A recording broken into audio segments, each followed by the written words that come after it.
ونصلی ونسلم علی سیدنا و مولانا محمد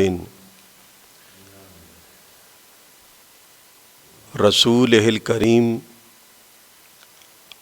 اشرف الانبیاء والمرسلین وعلی آلہ و اصحابہ و اولادہ و اہل بیتہ و ازواجہ اجمعین اما بعد فاعوذ باللہ من الشیطان الرجیم بسم اللہ الرحمن الرحیم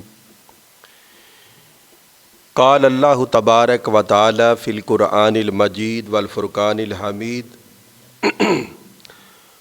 وَإِن تَجْهَرْ بِالْقَوْلِ فَإِنَّهُ يَعْلَمُ السِّرَّ وَأَخْفَى صدق اللہ مولانا العظیم۔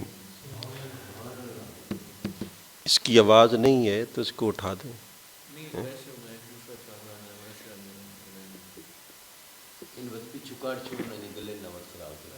اس کو نکال دیں، اس کو رہنے دیں۔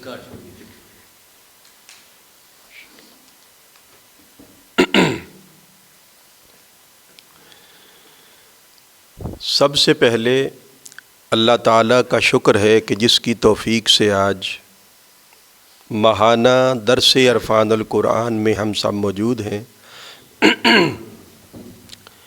اللہ رب العزت سے دعا گو ہوں کہ اللہ تعالیٰ ہم سب کی حاضری اپنی بارگاہ میں قبول فرمائے اور اس ماہانہ درس عرفان القرآن کو ہم سب کے لیے ذریعہ نجات بنائے اور آقا علیہ الصلوۃ والسلام کی شفاعت کا باعث بنائے۔ بھئی جتنے احباب بھی یہاں پر موجود ہیں وہ سٹیج کی طرف ذرا سیمٹ آئیں، آگے آگے آ جائیں، حرکت کریں، حرکت میں برکت ہوتی ہے تاکہ محفل کا ایک سما بن جائے۔ تو قریب قریب آ جائیں۔ ماشاء اللہ آپ بھی آ جائیں۔ آپ کی لڑائی تو نہیں سب سے؟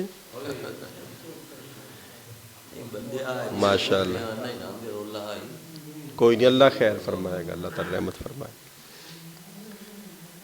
اعوذ باللہ من الشیطان الرجیم بسم اللہ الرحمن الرحیم۔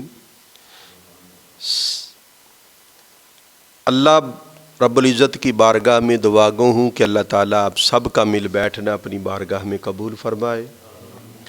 آج کی اس ماہانہ درس عرفان القرآن میں جو ہمارا موضوع ہے وہ ہے شان غوث الورا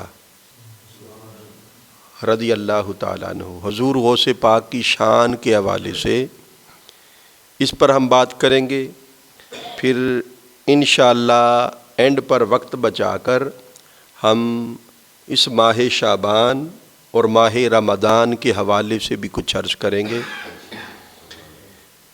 تاکہ ہمیں پتہ چلے کہ یہ ماہ شعبان اور رمضان اس کو ہم نے کس انداز سے گزارنا ہے۔ تو ابتدا ہم کرتے ہیں حضور غوث پاک رضی اللہ تعالیٰ عنہ کی شان سے۔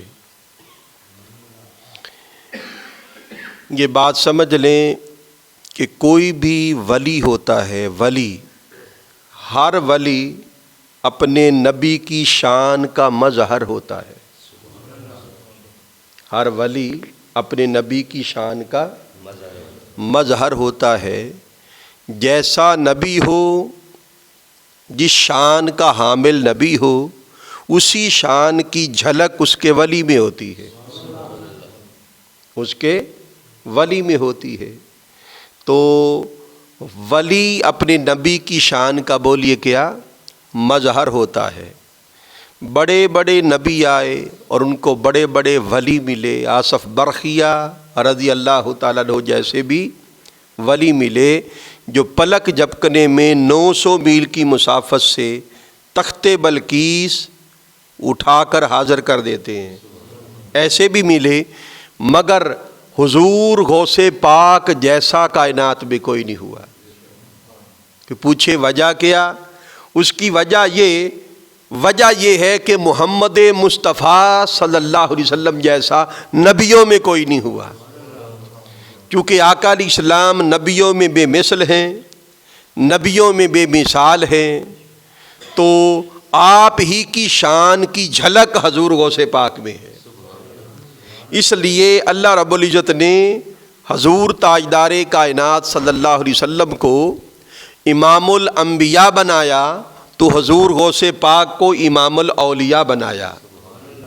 میرے آقا سلطان الانبیاء قرار پائے تو حضور غوث پاک رضی اللہ تعالیٰ عنہ سلطان الاولیاء قرار پائے۔ میرے آقا تاجدار نبوت ہیں اور حضور غوث پاک تاجدار ولایت ہیں، تو جو مصطفیٰ کی شان ہے اسی شان کی جھلک حضور غوث پاک رضی اللہ تعالیٰ عنہ میں۔ اب اس کے لیے میں نے حضور غوث پاک کی شان کے عنوان پر میں نے سورہ طٰہٰ کی آیت نمبر 7 تلاوت کی ہے، آیت نمبر 7 تلاوت کی ہے۔ تو ہم بات کی ابتدا، چونکہ درس قرآن ہے، درس عرفان القرآن، تو بات کی ابتدا ہم قرآن پاک سے کرتے ہیں۔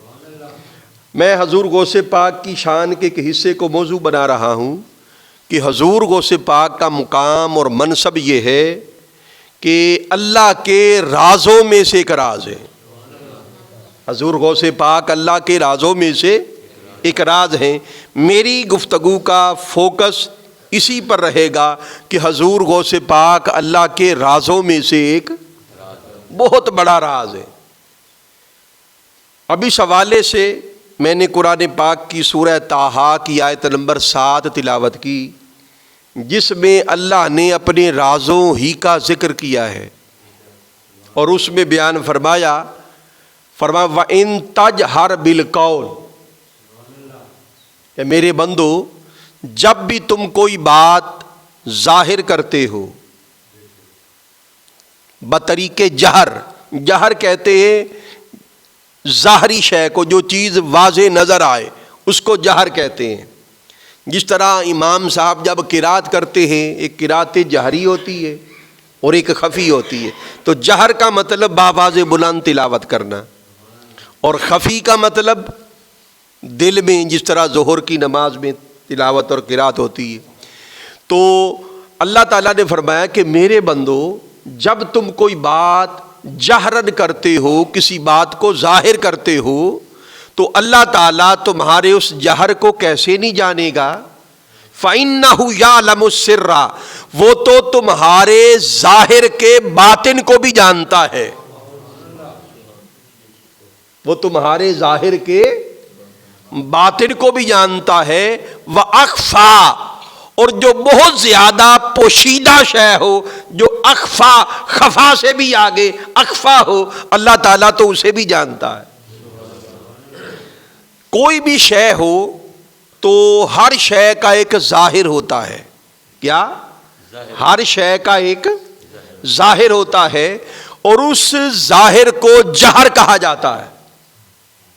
اس ظاہر کو کیا کہتے ہیں؟ جہر۔ اور پھر ہر جہر کا ایک باطن ہوتا ہے، اس کو کہتے ہیں سر۔ کیا کہتے ہیں؟ سر۔ اور ہر سر کا بھی آگے ایک باطن ہوتا ہے، اس کو کہتے ہیں خفا۔ اور ہر خفا کا آگے ایک باطن ہوتا ہے، اس کو کہتے ہیں اخفا۔ اخفا۔ اب جو اللہ تعالیٰ کے ولی ہوتے ہیں، ان چاروں عوالم میں سے کسی نہ کسی جہاں سے تعلق رکھتے ہیں۔ کئی ولی اللہ کے عالم جہر کے ولی ہوتے ہیں، عالم جہر کے ولی ہوتے ہیں، اور کئی ولی عالم سر کے متعلق ولی ہوتے ہیں، کئی عالم خفا کے ولی ہوتے ہیں، اور کئی عالم اخفا کے ولی ہوتے ہیں۔ حضور غوث پاک رضی اللہ تعالیٰ عنہ کا تعلق عالم اخفا کے اولیاء میں سے تھا۔ اب اس کو یوں بھی سمجھے کہ جو بات آپ کی زبان پر ہے، جو بات آپ کی زبان پر ہے، وہ میں بول رہا ہوں تو آپ سن رہے ہیں، یہ جو میری بات آپ سن رہے ہیں یا میری باڈی لینگویج دیکھ رہے ہیں، یہ میرا جہر ہے۔ یہ کیا ہے؟ میرا جہر۔ یعنی جو بات زبان پر ہے وہ جہر ہے، اور جو زبان پر تو نہیں بلکہ میرے دماغ میں ہے، دماغ میں، اسے سر کہتے ہیں۔ اور اس سے بھی آگے جو بات دل میں ہو، دل میں ہو اس کو خفا کہتے ہیں، اور اس سے بھی آگے تہ در تہ جو بات روح میں ہو اس کو اخفا کہتے ہیں۔ تو کئی ولی ان کا تعلق عالم جہر کے ساتھ ہوتا ہے، وہ عالم جہر کے وہ بھی ولی ہی ہوتے ہیں، مگر ان کا تعلق عالم جہر سے ہوتا ہے، وہ عالم جہر کی خبر رکھتے ہیں۔ اس سے اوپر والا جہاں عالم سر، عالم خفا اور عالم اخفا، اس کی خبر انہیں نہیں ہوتی، وہ اپنے جہاں کے ولی ہوتے عالم جہر کے۔ کچھ ولی اس سے بلند رتبے کے حامل عالم خفا، عالم سر کے ولی ہوتے ہیں، اور وہ عالم سر کو بھی جانتے ہیں اور عالم جہر کو بھی جانتے ہیں، مگر اس کے اوپر دو عوالم خفا اور اخفا کی خبر نہیں رکھتے۔ اسی طرح جو ولی عالم خفا سے تعلق رکھتے ہیں وہ عالم اخفا کی خبر نہیں رکھتے۔ یہ بات آپ سمجھ رہے؟ تو حضور غوث پاک رضی اللہ تعالیٰ کا تعلق نہ جہر سے ہے، نہ سر سے ہے، نہ خفا سے ہے، بلکہ عالم اخفا کے ولیوں میں بھی آپ کا مقام اخفا تھا۔ یہی وجہ ہے کہ بہت بڑے ولی، بڑے ولی جن کا نام اگر میں لوں تو آپ حیران رہ جائیں گے، شروع میں وہ بڑے ولی بھی حضور غوث پاک کے مقام کو جان نہ سکے تھے۔ کیوں نہ جان سکے؟ کہ مقام جتنا بلند ہوتا ہے اتنا مخفی ہوتا ہے۔ اس بات کو سمجھ لے، مقام جتنا اللہ کی بارگاہ میں کسی ولی کا بلند ہوتا ہے اتنا وہ ولی چھپا ہوتا ہے، وہ ولی اتنا چھپا ہوتا ہے۔ تو حضور غوث پاک رضی اللہ تعالیٰ کا مقام چونکہ اتنا بلند ہے کہ مقام اخفا کے ولیوں میں بھی آپ اخفا ہیں، تو بڑے ولی شروع میں آپ کے مقام کو پہچان نہ سکے، وہ اعتراض کرتے تھے، وہ سوال کرتے تھے، وہ سوال۔ یہاں پر ایک بات سمجھ لیں، سوال اٹھانے سے کسی کی ولایت ختم نہیں ہوتی، اعتراض کرنے سے کسی کا ولی ہونا مشکوک نہیں ہوتا۔ سوال کرنا یا اعتراض کرنا اس بات کی دلیل ہے کہ اس کا مقام اس بندے کی سمجھ میں نہیں آ رہا، اگر سمجھ میں آ جاتا تو ساتھ مل جاتا۔ تو جس کی سمجھ میں جو آتا ہے وہ اسی کے ساتھ ہوتا ہے۔ تو مقام جتنا بلند ہو، جتنا بلند مقام ہو، اتنا لوگوں کی پہنچ دسترس سے باہر ہوتا ہے۔ تو بڑے ولی شروع میں اعتراض کرتے تھے، سوال کرتے تھے، مگر جو ان کا درجہ اللہ کی بارگاہ میں بلند ہوتا چلا گیا، حضور غوث پاک کا مقام ان پر کھلتا چلا گیا، اور پھر وہ تائب ہوتے چلے گئے، اور نیچے تک ان کے خلفاء بھی پھر تائب ہوتے چلے گئے۔ اور پھر حضور غوث پاک ولیوں کی مجلس ہے، حضور غوث پاک کی مجلس دو طرح کی ہوتی تھی۔ ایک مجلس ہوتی تھی عوام الناس اور خواص دونوں کی مشترکہ، عوام الناس بھی ہوتے تھے، اور 70,000 سے لے کر 1.25 تک کا مجمع یہ ہوتا تھا حضور غوث پاک کا جو وعظ اور آپ کا خطاب ہوتا تھا۔ مگر ایک مجلس صرف خواص کے لیے جس میں خاص بندے بیٹھتے تھے، صرف اللہ کے ولیوں کی مجلس ہوتی تھی۔ اب جو اللہ کے ولیوں کی مجلس ہے، اس مجلس میں آپ نے فرمایا کہ لوگوں میرے پاس آیا کرو، میری صحبت میں بیٹھا کرو، مجھ کو دیکھا کرو، اس لیے کہ میں اللہ کے ان رازوں میں سے ایک راز ہوں جسے تم نہیں جانتے، جسے تم نہیں جانتے۔ یہ بات کہی کن سے؟ ولیوں سے۔ عام بندے تو دور رہ گئے، ان ولیوں سے، کہ ان ولیوں میں سے کسی کا تعلق عالم جہر سے ہے، کسی کا تعلق عالم سر سے ہے، کسی کا تعلق عالم خفا اور اخفا سے ہے۔ ان ولیوں کو مشترکہ طور پر فرمایا کہ میں اللہ کے ان رازوں میں سے ایک راز ہوں جسے تم نہیں جانتے، اس لیے میری صحبت میں آیا کرو، میری مجلس میں آ کے بیٹھا کرو، میں اللہ کے رازوں میں سے ایک راز ہوں۔ اب یہاں پر ایک بات سمجھے، وہ یہ کہ جو ولی ہوتا ہے اللہ تعالیٰ کا ولی، جیسا کہ میں نے شروع میں عرض کیا کہ ولی کا مقام جتنا بلند ہو اتنا وہ لوگوں کی نگاہوں سے چھپا ہوتا ہے، اتنا وہ لوگوں کی نگاہوں سے چھپا ہوتا ہے۔ اور ولایت نام ہی خود کو چھپانے کا ہے، اس بات کو سمجھ لیں۔ نبوت اور ولایت میں ایک فرق ہوتا ہے، نبوت نام ہے بتانے کا، نبوت نام ہے بتانے کا، نبی وہ ہوتا ہے جو تقیہ نہیں کرتا، خود کو چھپاتا۔ سیالی صاحب، نبی اگر خود کو چھپائے تو وہ نبی نہ رہے۔ نبی کا مقام نبوت اس بات کا تقاضا کرتا ہے کہ وہ چھپے نہیں، وہ کھل کے سامنے، اس لیے نبی اپنا نبی ہونا بتاتا ہے، نبی اپنی شان اور منصب جو اللہ نے عطا کیا وہ بتاتا ہے، تو نبی خود کو چھپاتا نہیں ہے۔ اور ولایت چھپانے کا نام ہے، ولایت خود کو چھپانے کا نام ہے۔ ولی جتنا بلند ہو اتنا چھپا ہوتا ہے اور اتنا سمجھ سے بالا ہوتا ہے۔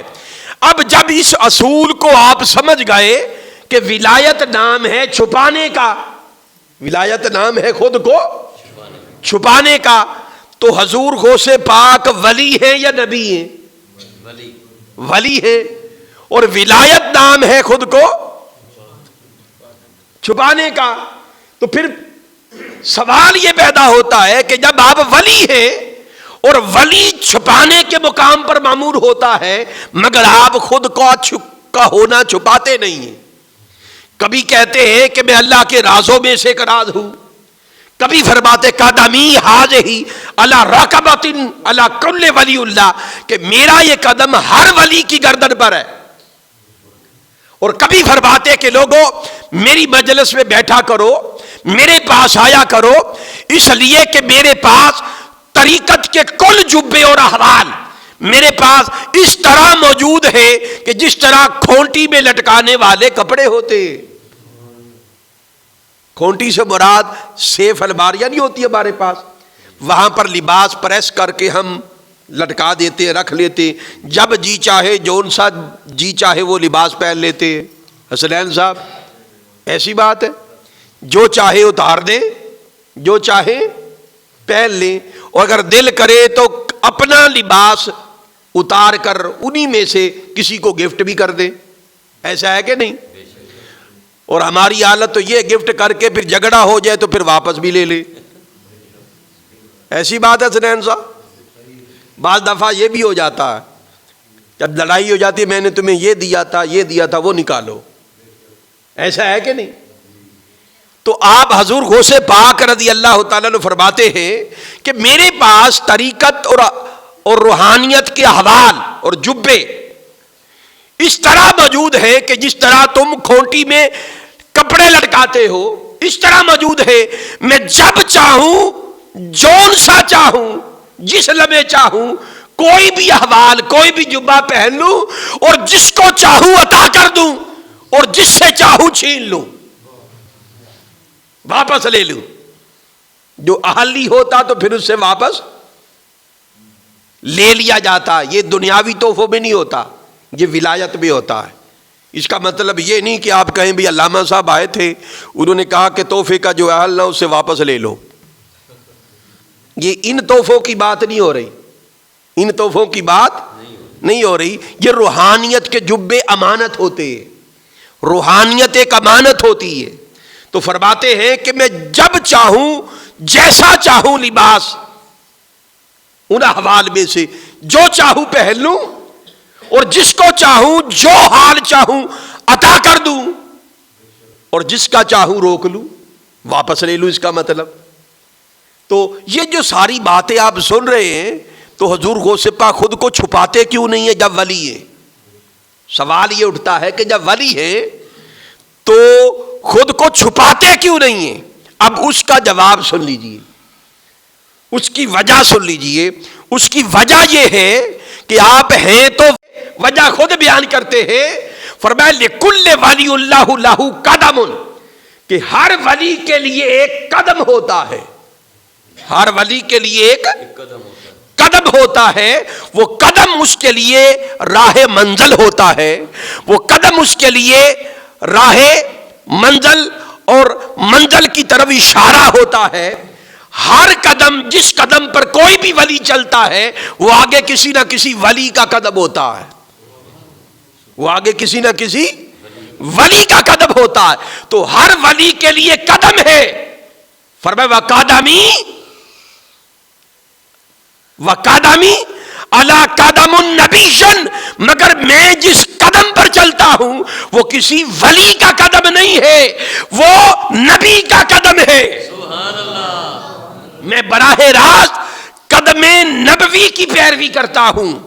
دوسرے ولی چھپاتے خود کو اس لیے ہیں کہ وہ جس قدم پر چلتے ہیں ان کے لیے جو قدم نشان منزل ہوتا ہے وہ کسی ولی کا قدم ہوتا ہے، اور جس قدم پر وہ ولی چلتا ہے اسی کا مزاج اس کے اندر پیدا ہوتا ہے، اسی کا مزاج اس کے اندر پیدا ہوتا ہے۔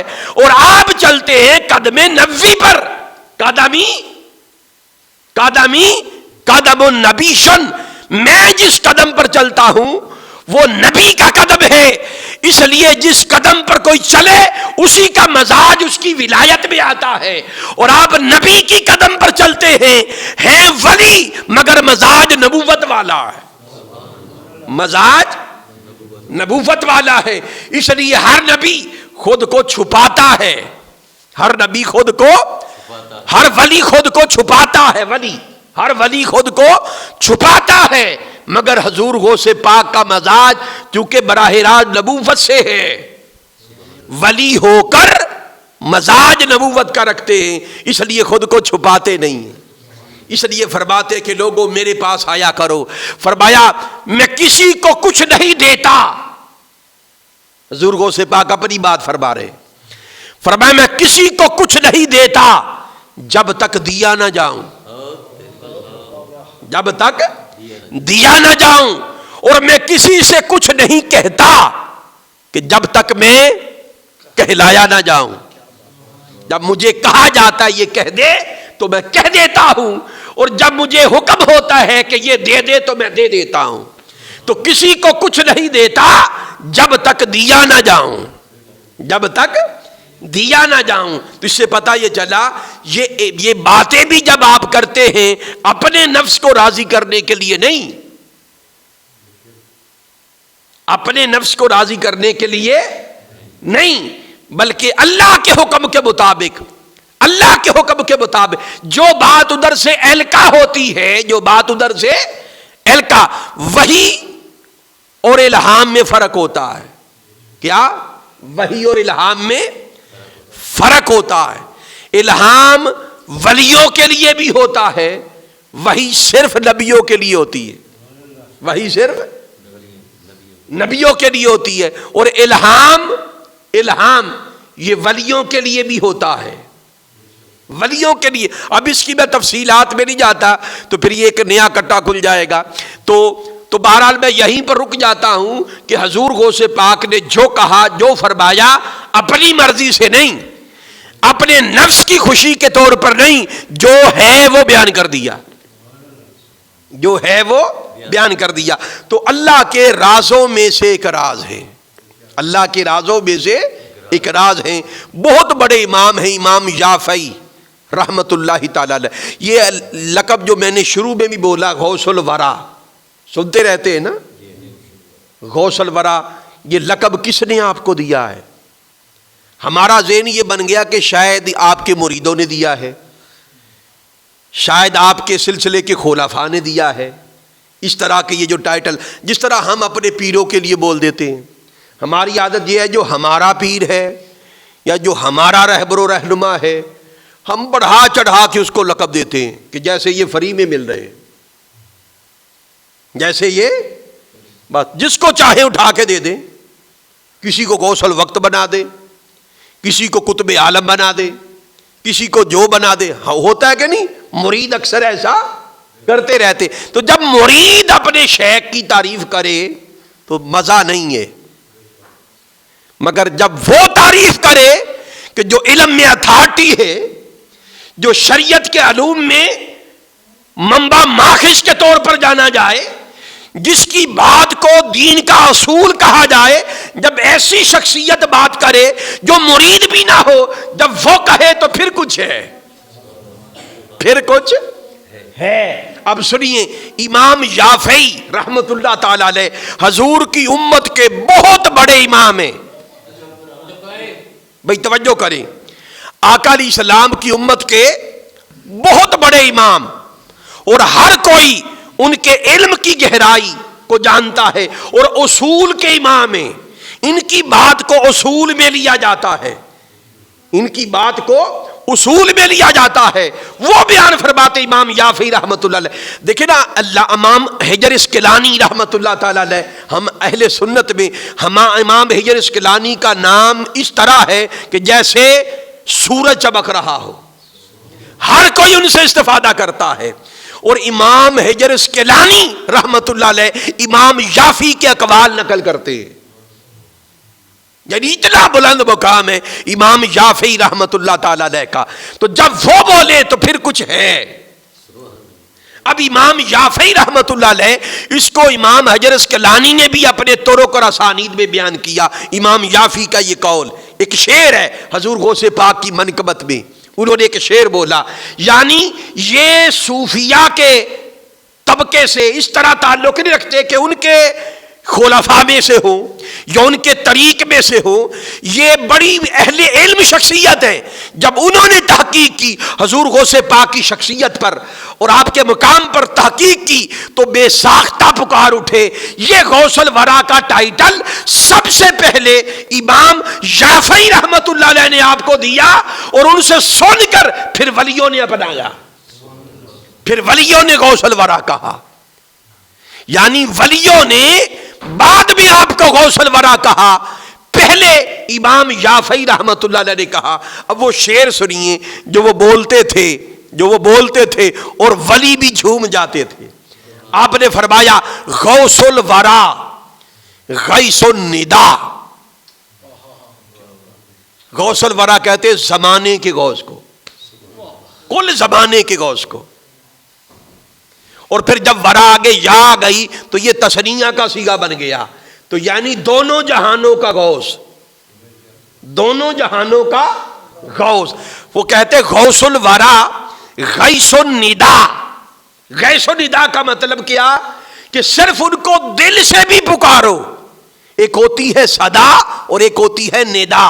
صدا کا تعلق زبان سے ہے، ندا کا تعلق زبان اور دل دونوں سے ہے۔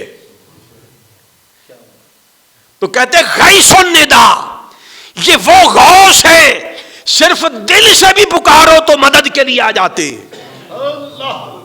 اب اندازہ کر لیں، اگر کوئی مرید ایسی بات کرے تو کہیں محبت میں بول رہا ہے، یہ تو امام یافعی بول رہے ہیں۔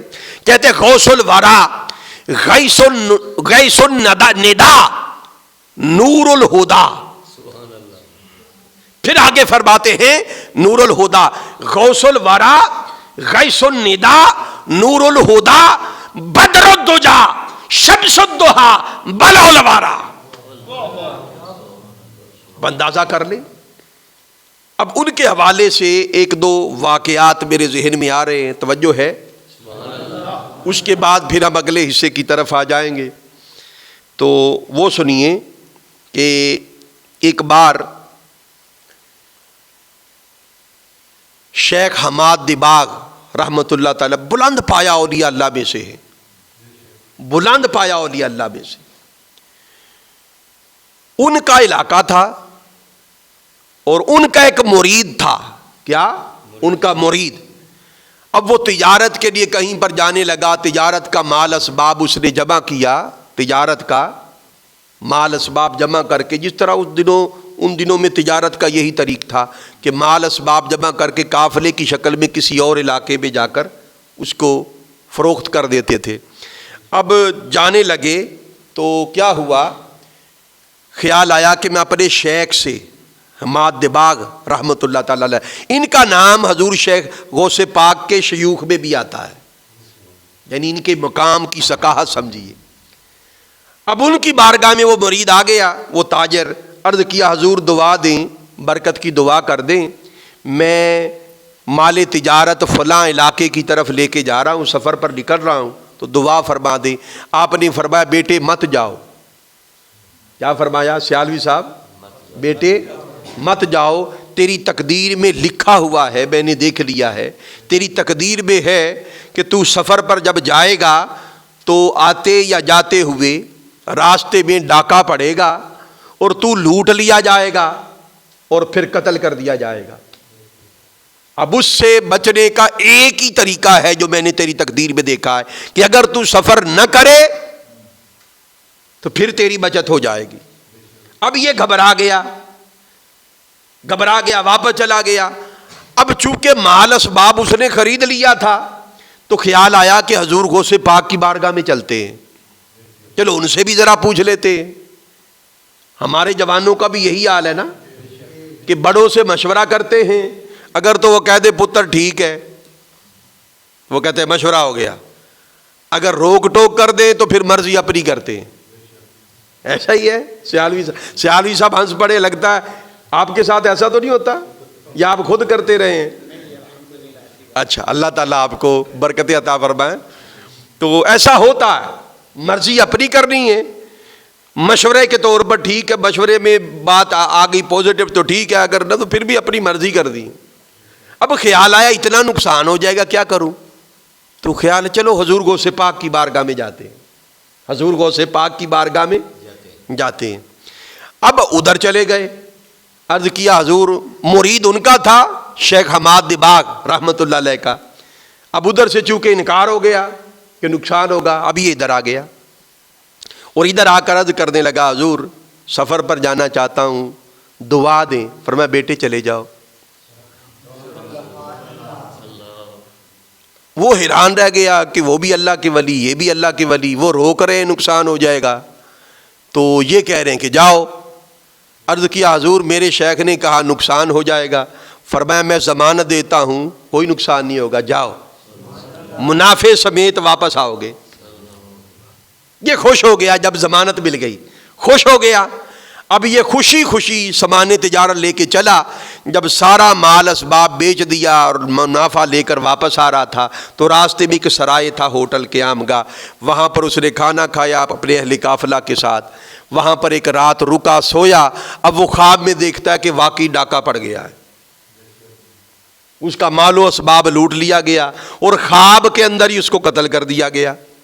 جب خواب کے اندر اس کو قتل کیا گیا تو وہ جو بستر تھا جہاں پر لیٹا ہوا تھا وہ ہڑبڑا کے اٹھ بیٹھا، یہ کیا ہوا؟ جب اٹھا تو دیکھا کہ یہ تو خواب تھا، مال اسباب محفوظ ہے، کوئی قتل نہیں ہوا، بس گردن پر تھوڑا سا نشان ہے اور خون بہ رہا، مگر جان بچ گئی ہے۔ اب یہ بڑا حیران ہوا، واپس آیا، جب اپنے علاقے میں واپس، کیونکہ قافلہ تھا تو قافلے واپس سیدھے بازار میں ہی آتے تھے، بازار میں پھر اہل قافلہ کے ساتھ حساب کتاب کرنا، سارا کچھ کرنا۔ بازار میں اترے، اب خیال کرنے لگے کہ حساب کتاب سے پہلے یہ جو منافع ہوا ہے اس میں سے ہدیے کے طور پر، نذرانے کے طور پر میں اپنے شیخ حماد دباغ کی بارگاہ میں ہدیہ پیش کروں یا حضور غوث پاک کی بارگاہ میں اب لے جاؤں، کیا کروں؟ یہ ابھی سوچ ہی رہا تھا، بازار میں ایک شور مچ گیا، غوغا ہو گیا۔ جب توجہ کی، لوگ اپنی دکانوں کو چھوڑ کر بھاگ رہے ایک سائڈ پر، پتا چلا کہ شیخ حماد دباغ بازار میں نکل آئے۔ لوگ اپنی دکانیں چھوڑ کے ان کی قدم بوسی کے لیے، ان سے مصافحہ کے لیے، ان کی زیارت کے لیے لوگ دکانیں چھوڑ کے ادھر جا رہے۔ خیال آیا کہ چلو میرے شیخ کا دیدار ہو گیا، شاید اس میں اللہ تعالیٰ کی کوئی قدرت ہو، چلو اپنے شیخ کو ہی نذرانہ ہدیہ دیتا ہوں۔ المختصر یہ کہ آپ کی بارگاہ میں گیا، جب وہاں پر بیٹھا عرض کیا حضور منافع سمیت واپس آیا ہوں، یہ نذرانہ لے لیں۔ فرمایا بیٹے اس پر حق میرا نہیں، اس پر غوث پاک کا حق ہے، ادھر لے جاؤ۔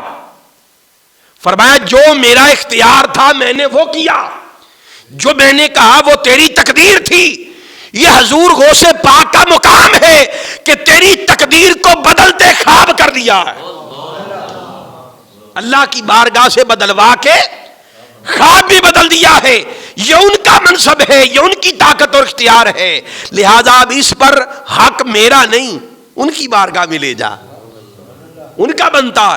تو یہ وہ نذرانہ ہدیہ اٹھا کے حضور غوث پاک کی بارگاہ میں آ گئے، اور جب نذرانہ پیش کیا تو آپ مسکرائے، آپ نے فرمایا واپسی ہو گئی؟ جی حضور ہو گئی۔ فرمایا کچھ ہوا تو نہیں؟ حضور کچھ نہیں ہوا۔ فرمایا کچھ تو ہوا ہوگا۔ عرض کیا حضور بس خواب آیا تھا، پتہ نہیں خواب کو میرے شیخ نے تقدیر میری سمجھ لیا تھا۔ فرمایا نہیں، تیرے شیخ نے جو دیکھا حق تھا، تیرے شیخ نے جو کہا حق تھا، مگر جب تو میرے پاس آیا تو میں نے تجھ کو ضمانت دی کہ تو بخیریت واپس آئے گا، تو تب تک میں نے اللہ کی بارگاہ سے ہاتھ نیچے نہیں کیے جب تک تیری تقدیر کو بدل کے خواب نہیں بنا دیا گیا۔ تو حضور غوث پاک اللہ کے رازوں میں سے راز ہیں، ایسے ایسے کام بھی کر گزرتے ہیں کہ ولی بھی حیران رہ جاتے ہیں۔ اسی طرح ایک اور واقعہ سنیے، شیخ عبد الرحمن تفسونجی رحمت اللہ تعالی علیہ، ایک بڑا بلند پایا اہل اللہ میں سے ان کا بھی نام مقام رضا پر فائز تھے، شیخ عبد الرحمن تفسونجی رحمت اللہ تعالی علیہ۔ اب ان کے حوالے سے کتابوں میں آتا ہے کہ ان کے علاقے میں حضور غوث پاک کا ایک مرید اسی طرح تجارت کے لیے گیا ہوا تھا۔ اب جب تجارت مال اسباب اس نے فروخت کر دیا تو اسے پتا چلا کہ یہاں پر ایک اللہ والے کی مجلس لگتی ہے، اللہ کے محبوب بندے کی مجلس لگتی ہے۔ حضور غوث پاک کا مرید تھا، شیخ عبد الرحمن تفسونجی کی مجلس لگتی ہے، کیونکہ اللہ والے تھے، خیال آیا کہ چلو ان کی صحبت میں بھی جا کے بیٹھوں اور ان سے بھی اکتساب فیض لوں، ان کی زیارت کروں، ان کی باتیں سنوں، اور پھر واپس چلا جاؤں گا اپنے علاقے کی طرف سے۔ علی صاحب اب یہ گیا، جب وہاں پر بیٹھا جا کے شیخ عبد الرحمن تفسونجی رحمت اللہ علیہ نے نگاہ کی، فرمایا بیٹے جوان قریب آ جاؤ۔ وہ قریب آ گیا، فرمایا نئے جوان لگتے، اس سے پہلے تجھے نہیں دیکھا، کس کے مرید ہو؟ کیا پوچھا؟ اب اس پر غور کریں، کس کے مرید ہو؟ یہ نہیں پوچھا کہ کس کے بیٹے ہو، تمہارے باپ کا نام کیا ہے، کس قبیلے سے تعلق ہے، کہاں کے ہو؟ ہم یہی پوچھتے ہیں نا، ہم پوچھتے تمہارا باپ کون ہے، کس کے بیٹے ہو۔ وہ دور انیت کا گلگلہ تھا، وہاں پر جب کسی کا حال چال بھی پوچھتے تھے تو جسم کا نہیں پوچھتے تھے، روح کا حال پوچھتے تھے۔ جب کہتے کیف حالک، تیرا حال کیا ہے، تو وہ روحانی حال کی بات کرتے تھے۔ ہم جب کہتے تمہارا کیا حال ہے، ہم کہتے الحمدللہ۔ پوچھنے والے نے بھی اسی جسم کا ہی پوچھا، بتانے والے نے بھی اپنے جسم کا ہی بتایا۔ کبھی روحانیت پر بھی ہم آپس میں بات کرتے، ہمارا مزاج ہی نہیں۔ وہ جب بھی بات کرتے تھے یہ نہیں کہتے تھے کہ باپ کون ہے، پوچھتے کس کے مرید ہو، تمہارا شیخ کون ہے۔ اور جب حال پوچھتے، ایک بڑا مشہور واقعہ ہے کہ دو ولیوں کی آپس میں ملاقات ہوئی تو ایک ولی نے پوچھا کیف حالک، حال ہی پوچھا نا، آپ کا حال کیا ہے۔ فرمایا میں اپنا حال کیا بتاؤں، جب سے عشق کا ایک گھونٹ بھرا ہے نشہ ہی نہیں اتر رہا۔ جب سے عشق کا ایک گھونٹ بھرا ہے نشہ ہی نہیں اتر رہا۔ جب یہ بات کی فرمایا اب آپ بتائیں کیف حالک، آپ کا حال کیا ہے، اب اپنی بھی بتائیں۔ فرمایا ہمارا حال یہ ہے کہ آپ تو عشق کی شراب، مے عشق کا ایک گھونٹ بھر کے اچھل پڑے ہیں اور آپ کا نشہ ہی نہیں اتر رہا، ہم تو سمندروں کے سمندر پی چکے ہیں اور پتہ ہی نہیں چلنے دیتے۔ اپنے اپنے ظرف کی بات ہے۔ تو وہ زمانہ ایسا تھا، ہر گلی میں اللہ کا کوئی ولی رہتا تھا، وہ ایک دوسرے سے ملتے تھے، ایک دوسرے کو راز کی باتیں سناتے تھے، ایک دوسرے کے سامنے محبوب کی باتیں سنتے اور سناتے تھے۔ مگر آج کا دور ایسا ہے کہ یار کی باتیں سننے والا کوئی نہیں ہے، یار کی باتیں سننے والا اور یار کی باتیں سمجھنے والا کوئی نہیں ہے، کوئی نہیں ہے۔ اس سے بڑا درد ہمارے شیخ حضور شیخ الاسلام ڈاکٹر محمد طاہر القادری مدد اللہ العالی، آپ فرماتے ہیں کہ مجھے زندگی میں کوئی غم نہیں ہے سوائے ایک غم کے، میں اللہ کی عطا کردہ دین پر، اس کی قسمت پر جو اس نے عطا کی، میں اس پر راضی ہوں، کبھی غم نہیں کیا، جس حال میں اس نے رکھا میں خوش ہوں، مگر ایک غم درد ہے، ایک درد ہے کہ میں آج کے غفلت کے دور میں پیدا ہوا، اس غفلت کے دور میں پیدا ہوا، اس زمانے میں پیدا نہیں ہوا جب ہر جگہ پر محرم راز یار ملتے تھے، یار کی بولی سننے والے، یار کی بولی سمجھنے والے ملتے تھے، مگر میں کس کو بتاؤں یار کیسا ہے اور کس سے سنوں کہ یار کیسا ہے؟ تو یہ ایک درد ہے، فرماتے یہ ایک درد ہے، ایک دل کے اندر درد چھپا کے رکھا ہوا، کاش میں پہلے پیدا ہوا ہوتا تو یار کی باتیں ہم کھل کے کرتے، آج اگر یار کی بات کر دی جائے تو فتوے لگ جاتے، آج اگر یار کی بات کی جائے چونکہ غافل لوگ ہیں تو فتوے لگ جاتے۔ چنانچہ وہ دور روحانیت کا دور تھا، وہاں پر یہ نہیں پوچھتے تھے کہ تمہارے باپ کا نام کیا ہے، فرمایا بیٹے تمہارے مرشد کا نام کیا ہے؟ عرض کیا حضور میرے مرشد حضور غوث پاک ہیں، میرے مرشد حضور غوث پاک ہیں۔ جب یہ سنا تو حیران رہ گئے، فرمایا بیٹے اور قریب آ جا، آپ اور قریب آ گئے، فرمایا کافی عرصے سے میرے دل میں ایک سوال تھا، اس کا جواب مجھے کہیں سے نہیں ملا، تو ان کا مرید ہے تو جب تو واپس اپنے علاقے میں پہنچے گا اور پھر کبھی ادھر آنا ہو تو پھر یہ جواب لے کر آنا، میرا یہ سوال ہے اور میرا کہہ کے یہ سوال لے جا، اور یہ کہہ کے کہ عبد الرحمن تفسونجی کا یہ سوال ہے اس کا جواب دے دیں۔ سوال یہ تھا کہ پچھلے 16 سال سے، کتنے سال سے؟ 16 سال سے باب تکبیر پر میری ڈیوٹی ہے۔ شیخ عبد الرحمن تفسونجی رحمۃ اللہ فرماتے باب تکبیر پر میری ڈیوٹی ہے، اور یہ باب تکبیر وہ مکان ہے، یہ وہ حجرہ ہے جہاں پر وقت کے سارے ولی آتے ہیں، اور اس دروازے پر میری ڈیوٹی ہے۔ 16 سال ہو گئے میں نے حضور غوث پاک کو نہ کبھی آتے دیکھا ہے نہ کبھی جاتے دیکھا ہے، اور ہر ولی کی ڈیوٹی ہے کہ وہ یہاں پر حاضری دے، اس حجرے پر حاضری دے، مگر میں نے حضور غوث پاک کو 16 سال کے عرصے میں کبھی نہ آتے دیکھا نہ جاتے دیکھا، بس ان کا چرچا سنا۔ میں نے اپنے شیوخ سے، اپنے شیخ سے ان کی باتیں سنی اور حیران ہوتا تھا کہ اگر یہ اتنے بڑے ولی ہیں تو پھر ہر ولی ادھر جاتا ہے تو یہ ادھر کیوں نہیں آتے؟ یہ سوال جا کے کرنا، ادھر یہ سوال کیا، ادھر حضور غوث پاک کو خبر ہو گئی، خبر ہو گئی، اور اپنے ایک اور دیا اور جواب دے کے سکھلا کے بھیجا کہ یہ جواب لے جاؤ اور راستے میں ہی تمہارا پیر بھائی فلاں جگہ پر تجھے ملے گا، اسے وہیں سے واپس لے جانا اور یہ جواب لے جاؤ شیخ عبد الرحمن تفسونجی کی بارگاہ میں۔ چنانچہ سوال ابھی ہو رہا تھا، جواب روانہ ہو گیا، جواب روانہ ہو گیا۔ جب ملاقات ہو گئی اور شیخ عبد الرحمن تفسونجی کی بارگاہ میں پہنچے، حضور جواب آ گیا ہے، تو آپ حیران رہ گئے کہ سوال ابھی پہنچا نہیں، جواب کیسے آ گیا؟ جواب کیسے آ گیا؟ کیا جواب ہے؟ جواب یہ تھا کہ عبد الرحمن یاد کر کہ فلاں دن فلاں وقت فلاں مقام پر فلاں رنگ کا جبہ، روحانی خرقہ، یہ جبہ روحانی، اس نام کا ولی آیا تھا اور تجھ کو پہنا کے گیا تھا، یاد ہے؟ انہوں نے کہا کہ جی یاد ہے۔ فرمایا کس نے بھجوایا تھا؟ وہ ہم نے بھجوایا تھا، وہ ہم نے بھجوایا تھا۔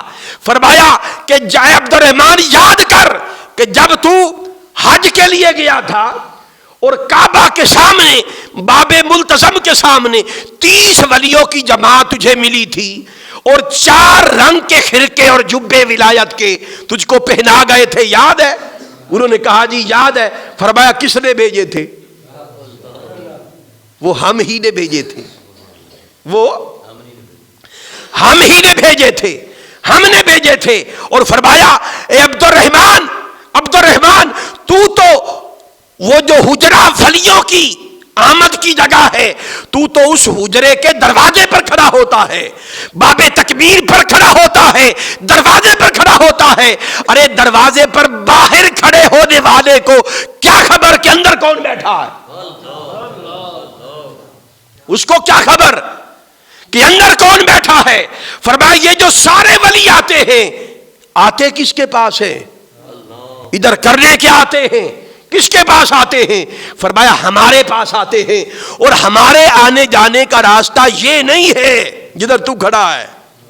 ہمارے آنے جانے کا راستہ ایک باب السر ہے جسے تم نہیں جانتے، جسے تم نہیں جانتے۔ تو حضور غوث پاک رضی اللہ تعالیٰ عنہ اللہ کے رازوں میں سے وہ راز ہیں، رازوں میں سے وہ راز ہے جسے لوگ حقیقی طور پر کما حق ہو نہ جانتے ہیں نہ پہچانتے ہیں۔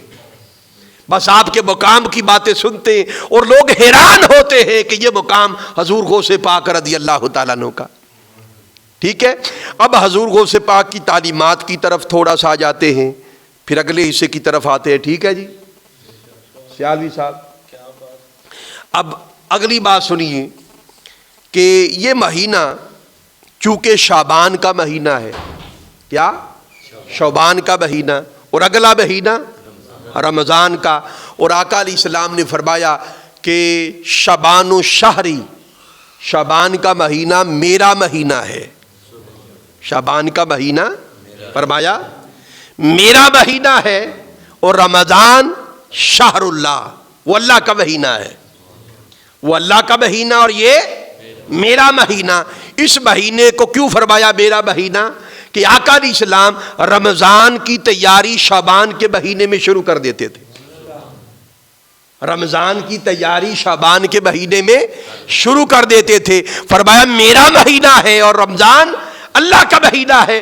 اللہ نے دونوں مہینوں کو ایک شرف یہ بخشا کہ شعبان کو ایک رات عطا فرمائی جو توبہ کی رات ہے، جو توبہ استغفار کی رات ہے، اور پھر رمضان کے مہینے کو مزین کیا ایک رات سے، اور وہ رات کون سی؟ وہ شب قدر کی رات، وہ بھی شب توبہ ہے، توبہ کی رات ہے۔ تو میں نے چاہا کہ تھوڑا سا توبہ کے موضوع پر آج تھوڑا سا کلام کر لیں، کیونکہ یہ مہینہ شعبان کا اور رمضان کا اللہ سے ٹوٹے ہوئے تعلق کو جوڑنے کا مہینہ ہے۔ یہ مہینہ اور اگلا مہینہ اللہ سے ٹوٹے ہوئے تعلق کو جوڑا جائے، اللہ کے ساتھ کی بارگاہ میں رجوع کیا جائے، اس کی طرف بندہ تائب ہو جائے۔ یہ جو لفظ توبہ ہے، عام طور پر توبہ سے مراد ہم سمجھتے ہیں کہ یہ جو ہم کہتے ہیں اللہ معاف، استغفر اللہ استغفر اللہ استغفار، یہی سمجھتے ہیں نا جی؟ تو میں چاہتا ہوں چلو اس پر تھوڑی سی بات آ جائے کہ توبہ کسے کہتے ہیں؟ توبہ کسے زبان سے یہ کہنا کہ باری تعالیٰ مجھے معاف کر دے، یہ توبہ نہیں ہے، یہ استغفار ہے۔ یہ کیا ہے؟ یہ گناہوں کی بندہ معافی مانگ رہا ہے، گناہوں کی معافی مانگنا استغفار ہے۔ توبہ بعد کا مرحلہ ہے، توبہ بعد کا مرحلہ، پہلے استغفار ہے پھر بعد میں توبہ ہے۔ استغفار کیے ہوئے گناہوں پر معافی مانگنے کا نام ہے، کیے ہوئے گناہوں پر معافی مانگنا یہ استغفار ہے، اور اللہ سے ٹوٹے ہوئے تعلق کو بحال کرنا یہ توبہ ہے۔ یہ کیا ہے؟ یہ توبہ ہے۔ توبہ اور تائب ہونے کا مطلب ہے رجوع کرنا، اس کا تعلق کس سے ہے؟ رجوع کرنا، وہ جو تعلق ٹوٹ گیا اس کو بحال کرنا۔ استغفار جو گناہوں کی معافی ادھوری رہ جاتی ہے کہ جب تک ساتھ توبہ نہ ہو، جب تک ساتھ توبہ نہ ہو. اس لیے اللہ رب العزت نے قرآن پاک میں کئی مقامات پر فرمایا اور ایک مقام پر فرمایا اور وہ بڑا ہی ایمان افروز مقام ہے, وہاں پر فرمایا فمن تاب من بعد ظلمہ, کہ جو بندہ گناہ کر لینے کے بعد پھر تائب ہو جائے, گناہ کر لینے کے بعد تائب ہو جائے. اور تائب کس طرح ہو؟ وَأَصْلَحَ, خود کو سنوار لے, خود کو سنوار لے, اس طرح تائب ہو. تائب ہونے کا معنی ہے, استغفار کا معنی یہ ہے کہ جو گناہ کیے, جو گناہ کیے اس سے معافی مانگ لی جائے, اس سے معافی مانگ لی جائے. توبہ کا معنی یہ ہے کہ اب معافی پر رکا نہ جائے, اب آگے بڑھا جائے نیکیوں کی طرف, صالحیت کی طرف, خود کو سنوارا جائے. فمن تاب من بعد ظلمہ, جو اپنی جان پر ظلم کر لینے کے بعد پھر تائب ہو جائے اللہ کی طرف, تائب ہو جائے. واصلح, اور خود کو ہوا تھا اور خود کو سنوار لے. اب اس کو اللہ تعالی مبارکبادی بھی دے رہا ہے, خوشخبری بھی سنا رہا ہے. سیادوی صاحب ذرا توجہ کریں, اللہ تعالی ان تائب ہونے والے گناہگاروں کو خوشخبری سنا رہا ہے. اور یہ مہینہ اور اگلا مہینہ یہ مایوسیوں کا مہینہ نہیں ہے, یہ خوشخبریوں کا مہینہ ہے. یہ مایوسی ختم کرنے, اور یاد رکھ لے کہ دین آیا بھی مایوسی ختم کرنے کے لیے تھا. مصطفیٰ کے دین میں اور میرے مصطفیٰ کی بارگاہ میں مایوسی نہیں ہے, مایوسی نہیں ہے. یہی وجہ ہے کہ رب تعالیٰ نے بڑے سے بڑا گناہگار ہی کیوں نہ ہو, بڑے سے بڑا خطا کار ہی کیوں نہ ہو, اور کتنی ہی بڑی سزا کا مستحق کیوں نہ ہو, ایسے بندے کے لیے بھی فرمایا لا تقنطوا من رحمت اللہ, میرے بندے تیرے گناہ جتنے بھی بڑھ جائیں مگر میری رحمت سے مایوس نہ ہونا. مایوسی سے بڑی محرومی کوئی نہیں ہے. فرمایا مایوس نہ ہونا, تیرے گناہ جتنے بھی بڑھ جائیں مایوس نہ ہونا. یہ تو نے ہم سے منہ پھیر رکھا ہے نا, بندہ ہی نہیں پھیر رکھا ہے نا, یہ تو نے غفلتوں کی وجہ سے گناہ رکھا ہے. میرے بندے میری رحمت نے تو تیرا سب کچھ دیکھ لینے کے باوجود کبھی تجھ سے منہ پھیرا ہی نہیں. اس کی رحمت گناہگار سے بڑا گناہگار ہی کیوں نہ ہو, کتنا بڑا گناہگار کیوں نہ ہو, وہ گناہگار اپنی غفلت کی وجہ سے, تباہی اور بربادی کی وجہ سے مولا سے منہ موڑتا ہے, مگر اس کی رحمت پھر بھی اس کو تکتی رہتی ہے کہ کب یہ واپس پلٹے گا, کب یہ واپس آئے گا, کب یہ واپس آئے گا.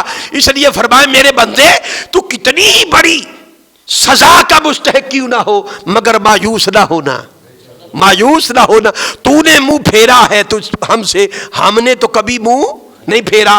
تو میری طرف آ کے تو دیکھ, اسی لمحے تیری بخشش کا اعلان کرنے کے لیے میں تیار ہوں, تیار. اور یہاں پر ایک اور بات سمجھے, بتقاضۂ بشریت گناہ کا ہو جانا, گناہ کا ہو جانا یہ اتنا ہلاکت انگیز نہیں ہے.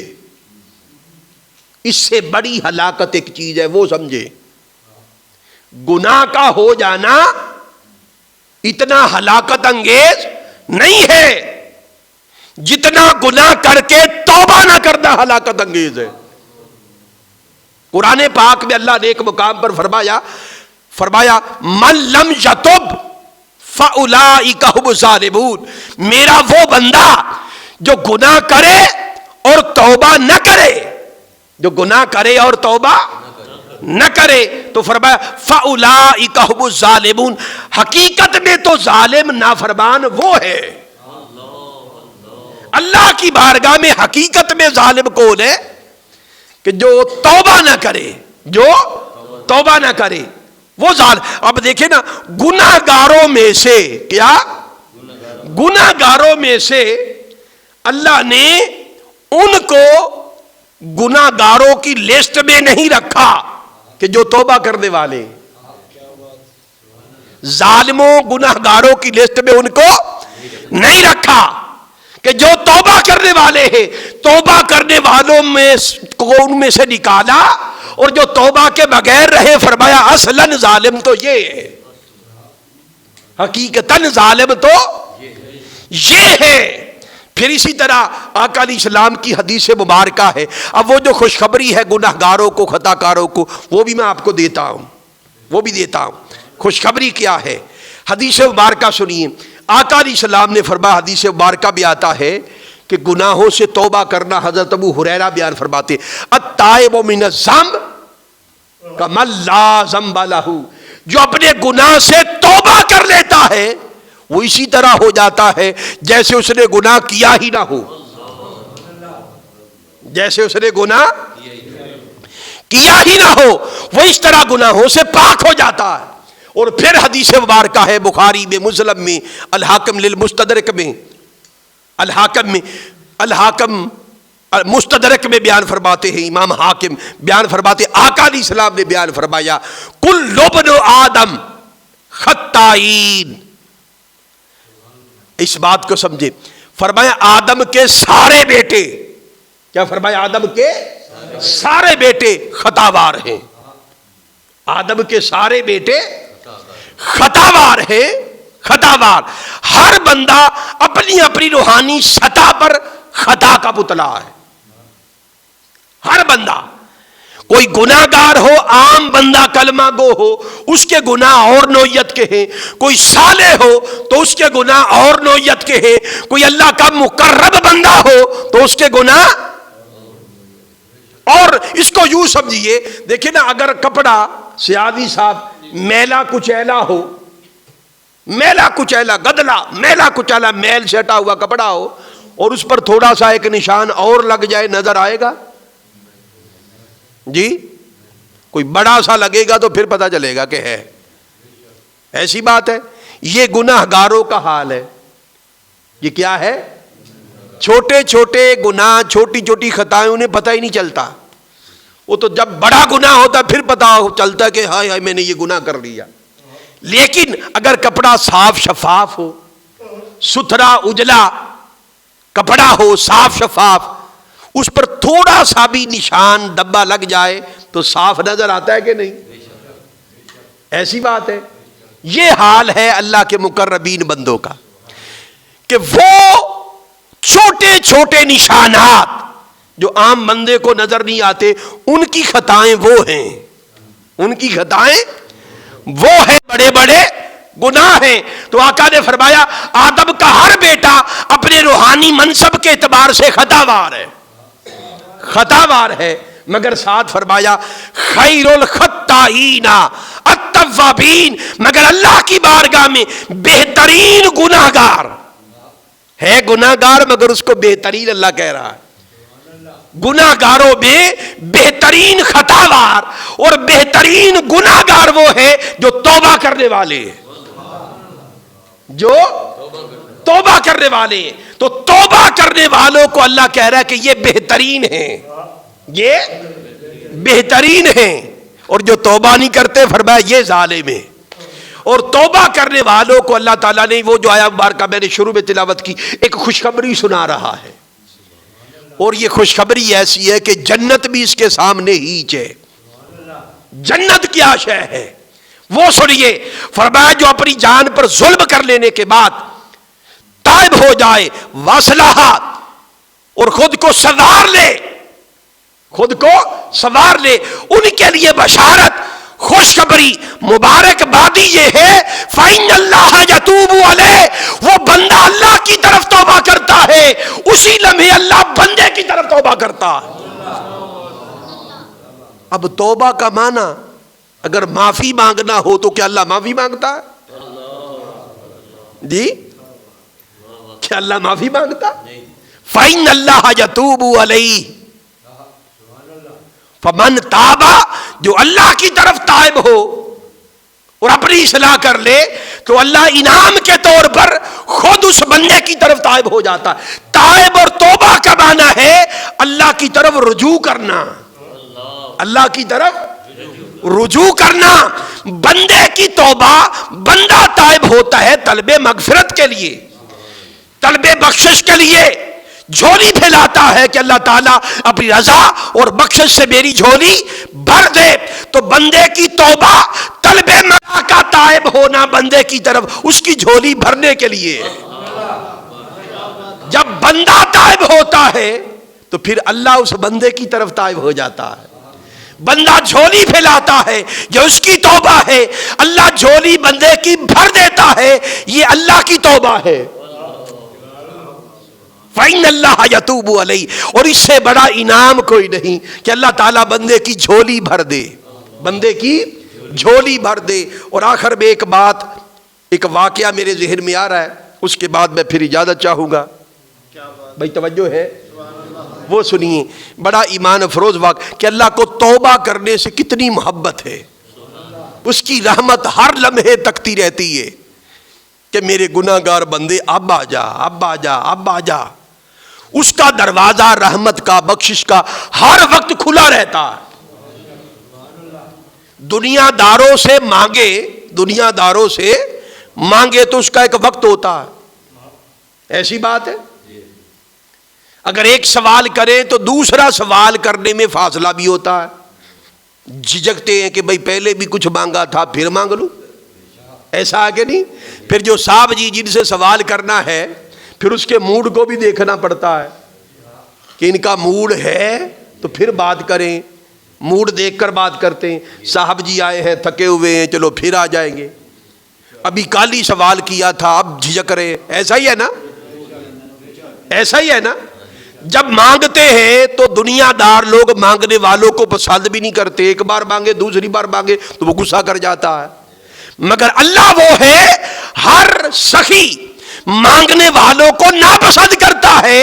اور بندہ ایک بار مانگے، دو بار مانگے، 10 بار مانگے، پلٹ پلٹ کے مانگے، جتنی بار مانگے ہر بار اللہ پہلے سے بڑھ کر خوش ہوتا ہے.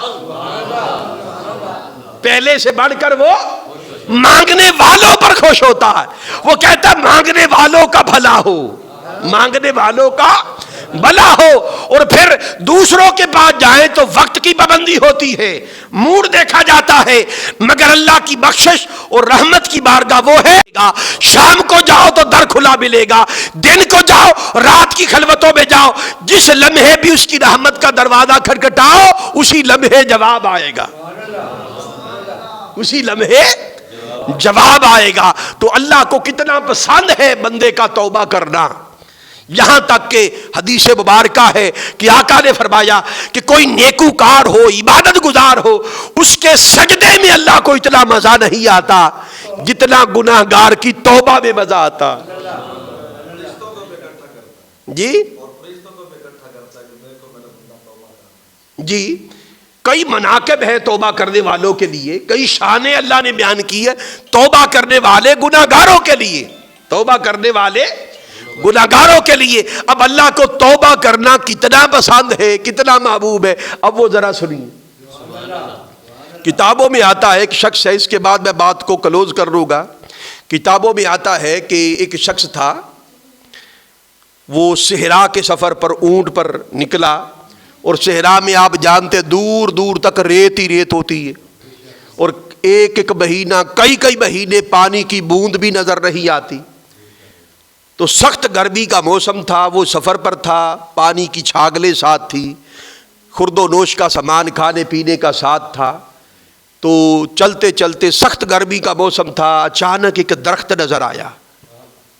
جب درخت نظر آیا تو اس کا سایہ تھا، تو خیال آیا، دل مچلا کہ چلو تھوڑا سا سائے کے نیچے آرام کر لوں. پتہ نہیں پھر آرام کرنا بھی، آرام کہاں پر کرے، سایہ ہی نہیں.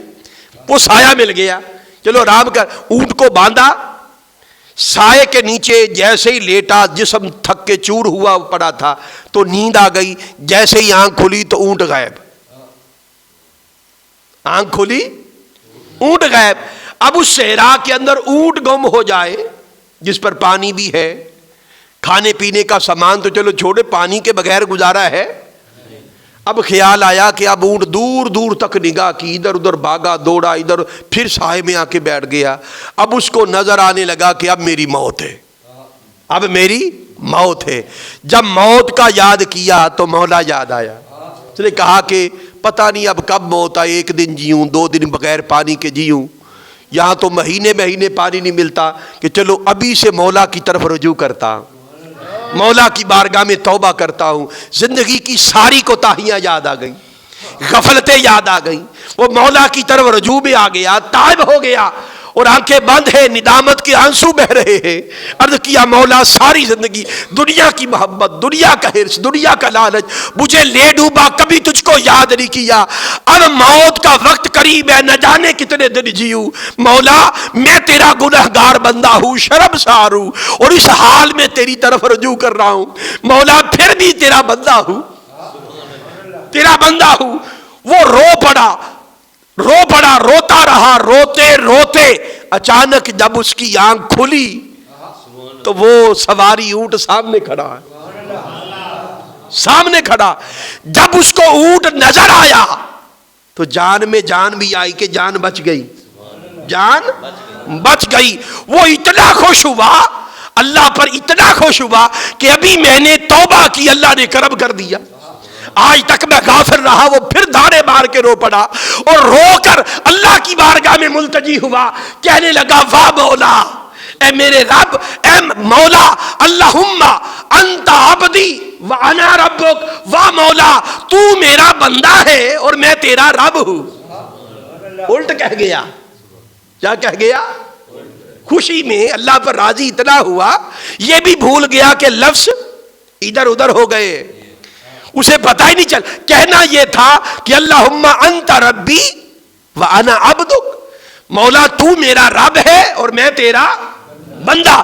مگر اتنی خوشی چڑھی کہ اس کے ذہن دماغ پر بھی حاوی ہو گئی خوشی, اور اسے کچھ پتہ نہ چلا زبان سے لفظ کیا نکل رہے, مگر مولا کی ذات پر راضی ہو کر اس نے کہا واہ مولا تو میرا بندہ ہے اور میں تیرا رب ہوں. اللہ نے اس کے الفاظ کو نہیں دیکھا کہ یہ کہہ کیا رہا ہے, اس کے قلب کی حالت کو دیکھا, اس کے من کی کیفیت کو دیکھا. اللہ تعالیٰ کی ربوبیت جھوم گئی, اور اس وقت کے ولی سے یہ واقعہ رب تعالیٰ نے خود بیان کر دیا, اور بیان کر کے فرمایا کہ میرے نبی اپنی امت کو بتا دے, جب کوئی میرا بندہ گناہگار خطاکار میری بارگاہ سے بھاگا ہوا نافرمان بندہ جب پلٹ کے میری بارگاہ میں توبہ کرتا ہے تو مجھ کو اس بندے سے بھی بڑھ کر خوشی ہوتی ہے جتنی خوشی اس کو اپنی جان کے بچ جانے کی ہوئی ہے. مجھ رب کو اس سے بھی کہیں زیادہ خوشی اس وقت بندے کی کو طرف دیکھ کر ہوتی ہے جب وہ گناہگار میری طرف تائب ہو جاتا ہے, میری طرف توبہ کرتا ہے. ادھر میری طرف وہ توبہ کرتا ہے, میں فرشتوں کو کہتا ہوں کہ فرشتوں دیکھو یہ بندہ اس مادی جہاں کے اندر رہ کر, اس غفلت کے جہاں کے اندر رہ کر یہ میری محبت میں, میرے عشق میں, میرے خوف میں رو پڑا ہے. اور فرشتے اس حال کو دیکھ کر بندے کے پچھلے گناہ بھلا دیتے ہیں اور اس بندے کی حالت پر رش کرتے ہیں. وہ کہتے کاش ہم انسان ہوتے اور یہ حال, یہ کیفیت ہم پر طاری ہوتی. اس لیے ندامت کی یہ کیفیت, شرمسار ہونے کی یہ جو کیفیت ہے, یہ کیفیت فرشتوں کا حصہ نہیں ہے, ان کا نصیب نہیں ہے. یہ صرف اللہ نے اپنے بندوں کے لیے انعام رکھا ہے. شرم, ندامت, اللہ کی بارگاہ میں روز پڑھنا, یہ اتنا بڑا اور محبوب اور مقبول راستہ ہے. اسی راستے کو نبیوں نے چنا, اسی راستے کو رسولوں نے چنا. اب دیکھیں نا, میرے آقا کی ذات معصوم عن الخطا ہے جی, معصوم عن الخطا, کوئی گناہ آپ سے, بلکہ حضور جو کہیں وہ دین ہے. کھڑے ہو جائیں تو دین, بیٹھ جائیں تو دین, چل پڑے تو دین, مسکرا پڑے تو دین, سکوت ہو تو دین, کلام ہو تو دین, چادر اوڑھ دے تو وہ دین, جس طریق سے لیٹ جائیں تو وہ دین, جو کر دے وہ دین. دین کہے, قرآن کہے کہ جو روزہ توڑے اس کا جرمانہ اور کفارہ 60 مسکینوں کو کھانا کھلانا ہے، یہ قرآن کہے، اور کوئی روزہ توڑنے والا کہے کہ آقا بہت غریب ہوں، آقا فرمائے کہ چلو 30 کو کھانا کھلا دو، اس کے لیے وہ دین۔ وہ کہے بہت غریب ہوں، فرمایا 15 کو کھلا دے، غریب ہوں 5 کو کھلا دے، 1 کو کھلا دے، آقا بہت غریب ہوں، فرمایا ہن بیٹھ جا۔ مال غنیمت میں ٹوکری آئی کھجوروں کی، مال غنیمت میں کھجوروں کی ٹوکری آئی، اور مال غنیمت کس کا ہے؟ الانفال للہ وللرسول، اللہ کا ہے اور اس کے رسول۔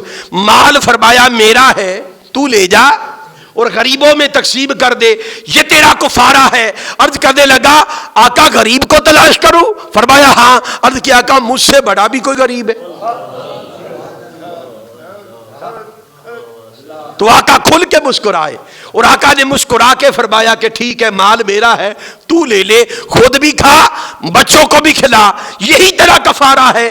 بھئی حضور ایسے کرے تو وہ دین، ایسے کرے تو وہ دین۔ کوئی پوچھے کہ حج کے دنوں میں کیا کیا چیزیں حرام ہے، منع ہے، آقا گنواتے جائیں اور ساتھ کہیں کہ گھاس کاٹنا بھی حرام ہے حج کے دنوں میں۔ ایک عرابی دیہاتی ہاتھ جوڑ کے کھڑا ہو جائے، عرض کرے آقا اگر گھاس نہیں کاٹیں گے اتنے دن تو ہمارے بال مویشی تو بھوک سے مر جائیں گے۔ فرمایا اچھا؟ فرمایا چلو گھاس کاٹنا حلال ہے۔ حرام کہا تو حرام ہو گیا، حلال کہا تو۔ بھئی حضور جو کرے وہ دین ہے، جو کہہ دے وہ دین ہے۔ معصوم جانتے ہیں کہ شرمندگی ندامت سے اللہ کتنا راضی ہوتا ہے۔ فرمایا لوگوں معصوم عن الخطا ہونے کے باوجود میں دن میں 100 مرتبہ اللہ کی بارگاہ میں تائب ہوتا ہوں، استغفار کرتا ہوں، اور اللہ کی بارگاہ میں تائب ہوتا ہوں، توبہ کرتا ہوں 100 مرتبہ۔ کس کی خاطر؟ کہ اللہ راضی ہوتا ہے۔ یہ نبیوں کا راستہ ہے، یہ ولیوں کا راستہ ہے۔ 40 سال تک عشاء ہر وقت شرمسار رہتے تھے، وہ عبادت کر کے بھی روتے تھے کہ باری تعالیٰ تیری شان کے مطابق عبادت نہ کر سکا۔ ہم گناہ کر کے بھی نادم نہیں ہوتے، شرمسار نہیں ہوتے۔ یہ شرم و ندامت یہ وہ راستہ ہے جس راستے سے خدا ملتا ہے۔ حضرت آدم علیہ السلام کو، حضرت آدم علیہ السلام کو وہ جو جنت سے نکالا گیا، وہ جو جنت سے نکالا گیا، اس کا مقصد بھی حضور شیخ الاسلام فرماتے، اس کا مقصد یہ نہ تھا کہ ان سے خطا ہو گئی، اس کا مقصد یہ تھا کہ انہیں ندامت کے راستے پر ڈالنا تھا، اس لیے کہ وہ جنت میں رہتے تھے۔ جنت میں رہنے والے کا کیا کام رونے دھونے سے، جنت میں رہنے والے کا کیا کام شرمندگی اور ندامت سے۔ بھئی رونا دھونا آتا ہے شرمندگی اور ندامت سے، اور شرمندگی اور ندامت آتی ہے احساس گناہ سے کہ مجھ سے گناہ سرزد ہو گیا۔ تو وہ احساس پیدا کر دیا، احساس پیدا کر دیا۔ جب پھل بھول کر کھا بیٹھے تو خود فرمایا کہ آدم تو نے خطا کی، تو نے ظلم کیا، گناہ کیا۔ ادھر لوگوں سے کہا لم نجد لہ عذبا، لوگوں خبردار میرے آدم کو گناہ گار نہ کہنا، ان سے بھول ہو گئی۔ لوگوں کو روک دیا، خود کہا کہ آدم تم سے خطا ہو گئی، گناہ ہو گیا۔ تو احساس خطا جب پیدا ہوا تو نادم ہو گئے۔ 300 سال کی طرف ندامت کی وجہ سے نہیں دیکھا۔ بندگی کو کمال ملتا ہے رونے دھونے سے، بندگی کو حوصل ملتا ہے شرمندگی اور ندامت کے آنسو بہانے سے۔ لوگوں اس بندے پر اللہ کی شفقت، اللہ کی رحمت، اللہ کا چہرہ اس بندے کی طرف رہتا ہے جو بندگی میں رہے، جو عاصی میں رہے، جو واصل باللہ رہے، جو رجوع اللہ میں رہے، جو اپنا محاسبہ کرتا رہے اور ہر وقت روتا رہے کہ مولا یہ خطا ہو گئی، مولا یہ خطا ہو گئی، مولا نماز تو پڑھی مگر تیری شان کے لائق نہ پڑھی۔ وہ نیکی کر کے بھی شرمسار ہو، گناہ سے تو دور کی بات۔ اس لیے میسج یہ ہے کہ لوگوں یہ مہینہ شعبان کا اور رمضان کا یہ مہینہ وہ ہے جو اللہ سے ٹوٹے ہوئے تعلق کو جوڑنے کا مہینہ ہے اور کمزور تعلق کو بحال کرنے کا مہینہ ہے۔ تو بطور خاص اس مہینے سے تیاری کریں، مولا سے لو لگائیں، مولا سے لو لگائیں، شروع کریں لو لگانا، تاکہ رمضان کا مہینہ جب شروع ہو، اللہ کا مہینہ، تمہاری لو لگ چکی ہو، تم تائب ہو چکے ہو، اور خیر کے دروازے پہلے روزے سے ہی آپ پر رمضان کے کھل جائے۔ اللہ تعالیٰ سے دعا ہے کہ ہم سب کو عمل کی توفیق عطا فرمائے اور یہاں سے کوئی خالی ہاتھ نہ لوٹے. ہر کسی کو در رسول کی خیرات نصیب ہو, در بطول کی خیرات نصیب ہو. وما علینا الا البلاغ.